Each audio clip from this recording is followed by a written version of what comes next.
Ang dami nagte-text sa akin at tinatanong kung ano ang motibo o kaya sinasabi sa akin motibo ni Senator Lacson kasi sabi niya I crossed the line kaya araw-araw ako na lang at exclusive ako ang binabanatan at nililink ako sa basta't nangyari sa Taguig at kahit hindi nangyari sa Taguig ako na lang may kasalanan. Alam nyo naman since May 11, alam nyo naman yung mga motibo kung whether it's to destroy, distract, may importante tayong ongoing na impeachment na kailangan kulang tayo lahat. May mga investigations, napaka-importante po na mag-focus din tayo sa ating ekonomiya.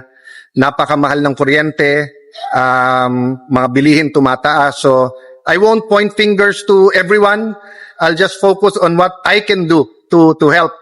But yung sinabi niya today na, kasi sabi ko, minsan kasi technical yung mga presentation at saka address sa akin, hindi naman po ako ang secretary ng DPWH, hindi ako regional director, ni hindi ako engineer.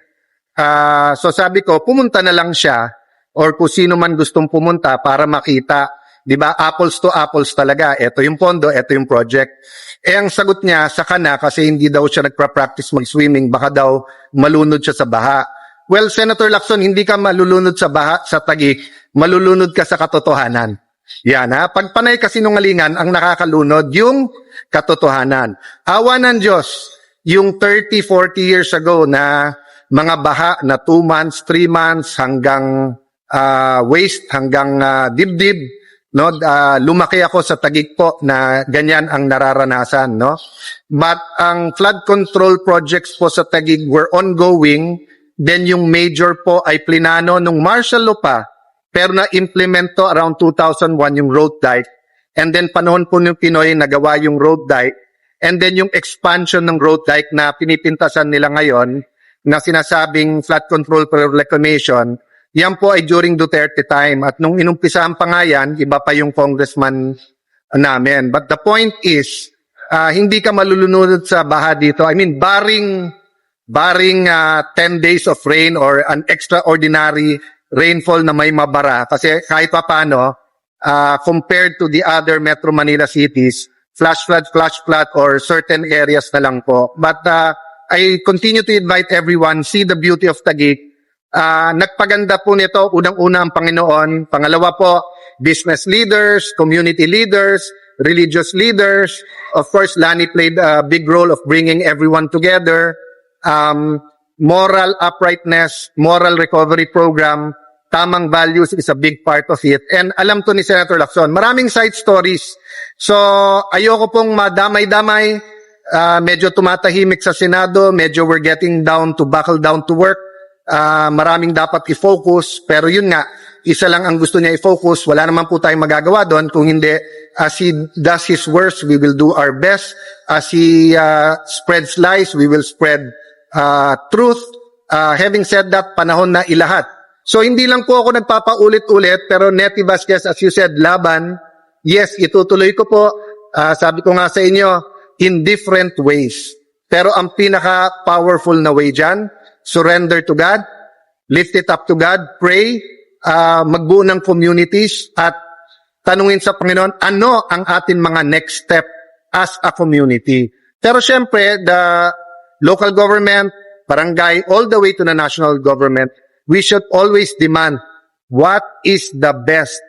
The government should always give the best. But yesterday, yung topic natin is, meron din tayong mga responsibility. So, linawin ko yon ha.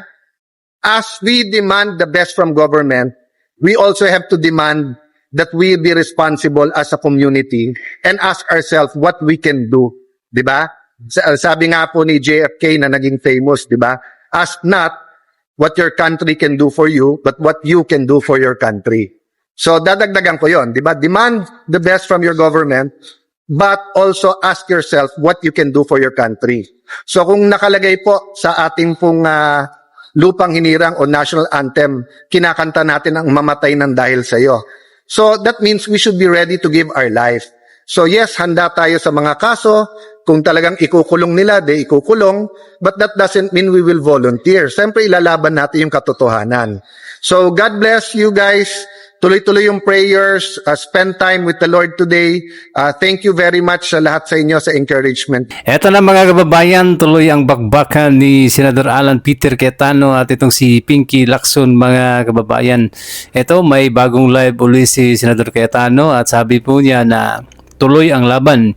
Hindi niya aatrasan itong si Pinky Lacson mga kababayan. Kahit pa malakas ito sa administrasyon, maraming kapit, sige lang, handa po siyang makulong. Sabi po niya mga kababayan. Okay? Kasi hindi naman po talaga patas mga kababayan. Duwag po ang estilo nitong si Lacson mga kababayan. Alam kasi niya na marami siyang kakampi, kaya ganun-ganun po yung banat niya tuloy-tuloy mga kababayan. O, diba? Pero pagdating po sa katotohanan, wala itong si Lacson, duwag ito. O, tingnan nyo. Itong live ni Senador Alan Peter Cayetano, naka-open yung comment. Marami ang nagko-comment mga kababayan. Marami ang sumusuporta sa kanya. Marami ang nagmamahal sa kanya mga kababayan. O, ganun yung totoong tao. Ganun yung isang klase ng tao na masasabi po nating matapang. Kasi alam po niya ang kanyang pinagsasabi at alam niyang nasa katotohanan siya mga kababayan. Pero itong si Lacson, tingnan nyo, puntahan ninyo ang kanyang Facebook mga kababayan.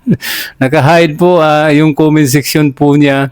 Bawal po mag-comment. Hindi ka po makakapag-comment mga kababayan at pati yung bilang sa mga nag-react ay hindi mo makikita mga kababayan. Siya lang ang may alam kung ilan yung pinagtatawanan si Lacson mga kababayan. Ganun po siya kaduwag. Hindi niya kayang harapin ang katotohanan kasi alam po niya na sinusuka po siya ng mga tao at hindi siya mahal. Alam ng mga tao na hindi totoo ang kanyang mga pinagsasabi. Kaya hindi niya kayang basahin yung mga comment mga kababayan. Yung mga comment na masasakit na katotohanan, hindi niya kayang basahin yun. Kaya nag-off ng comment mga kababayan. O, di ba? Ganon kaduwag. Ganon ang malaking pagkakaiba ni Lacson at ni Cayetano mga kababayan. Okay? Kaya pag-i-comment kung saan kayo kampi mga kababayan. Basta ako, dito ako kay Senador Cayetano. Alam ko po na gawa-gawa. Para sa akin, gawa-gawa ang mga kaso ni Cayetano na galing ni Lacson mga kababayan. At selective nga. Kasi kitang-kita po natin maraming ebidensya ang inilabas ng mga vlogger patungkol po doon sa Ilocos Norte na napakaraming flood control na goes, hindi tinapos at talagang walang quality mga kababayan, substandard po ang karamihan, o, di ba? Pero hindi po pinuntahan o tiningnan ni Lacson. Ganon sila kaduwag lumaban, o, di ba? Kaya yan mga kababayan, tuloy lang ang labang Sir Cayetano, tuloy lang nasa likod mo kami. Dapat handa kang makulong, huwag kang matakot. Panandalian lang yan. Pero pagdating ng panahon, sila yung makukulong ng habang buhay. Kaya tiwala lang, kapit lang. Huwag mong gayahin si Senator Joel Villanueva na napakaduwag, natakot sa kulong mga kababayan. Okay? Kaya saludo po ang karamihan sa mga Pilipino sa inyo sa pinakita nyong tapang. Sige, bakbakan nyo ng bakbakan si Lacson. Huwag po kayong mag-alinlangan, huwag po kayong magdalawang isip para mahayag ang mga taong mga sangkot o kampi sa mga magnanakaw mga kababayan. Okay, yan lang po.